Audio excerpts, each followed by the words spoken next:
In April of 1943, the United States began dumping military tanks into the sea. Now, you might be asking yourself, why would they do that? I mean, can't they just recycle those things or something? Well, there were actually quite a few reasons for this unusual disposal method. Now, in total, the US military dumped over 268 tanks into the ocean off the coast of Morocco. And while that might sound like a lot, it's actually only a small fraction of the over 1,500 tanks that the US had shipped to North Africa during World War II. So what happened to all of those tanks? Well, some were scrapped, but most were sent back home. However, because of the sheer volume of tanks being transported, it became too expensive to ship them all back. The US was spending about $50 per tank just to ship them back across the Atlantic. And with the war still raging overseas, the American government wasn't exactly flush with cash. So they began looking for cheaper alternatives.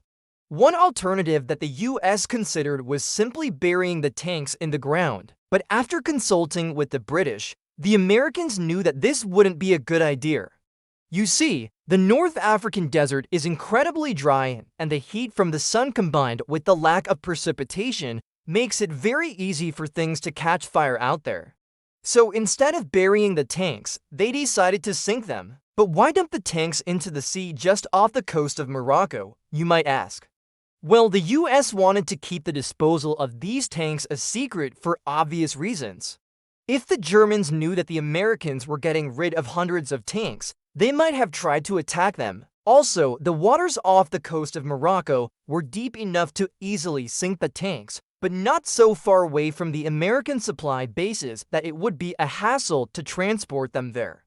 In fact, the area where the US dumped their tanks is known as the Canary Current, and it's located just 12 miles off the coast of the Moroccan city of Casablanca. Of course, sinking 268 tanks into the ocean isn't exactly environmentally friendly, but the Americans weren't too worried about that.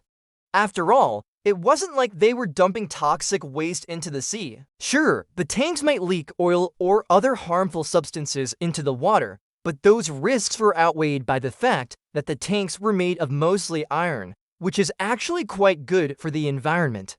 You see, iron is biodegradable, which means that it will eventually rust and decompose. Of course, this process takes hundreds of years, but compared to, say, the thousands of years that it might take for an oil slick to decompose, it's not too bad.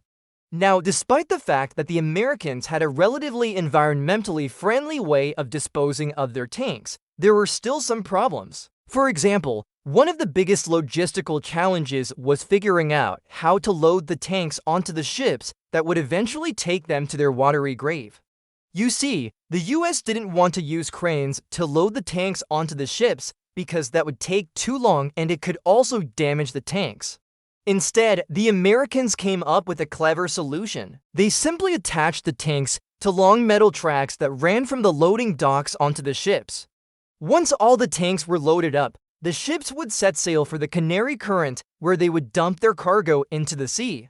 Once the tanks were in the water, the crews would actually blow the locks off the tracks to make sure that the tanks sank as quickly as possible. This not only ensured that the tanks wouldn't be a hazard to shipping, but it also made it more difficult for anyone to recover them. Now, while it's true that some of the tanks did eventually get recovered, the vast majority of them remain at the bottom of the ocean where they were dumped. Now, if you're wondering why the US didn't just get rid of all of their tanks this way, it's because they couldn't. You see, the rapid demilitarization of Germany after World War II led to the US having more tanks than they knew what to do with. And since they couldn't send all of them home due to the high cost of transportation, they were forced to get rid of them in other ways. One way was simply scrapping them, which is what the US did with over 2,500 tanks. Another way was sending them to other countries. For example, the US gave 1,500 tanks to France and 800 to Belgium. However, despite these efforts, the US still had too many tanks. So they began selling them to private collectors and businesses. Now, if you're wondering how much all of this scrap metal is worth, You might be surprised to learn that it's actually quite a lot.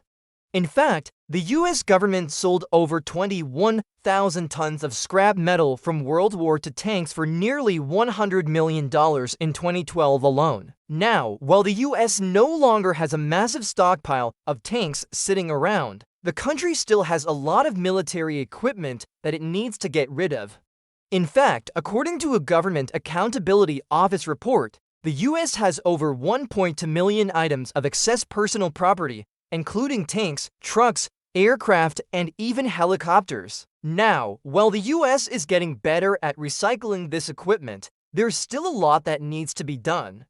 Hopefully, the US won't resort to dumping any more tanks into the sea anytime soon, but if they do, at least we now know why.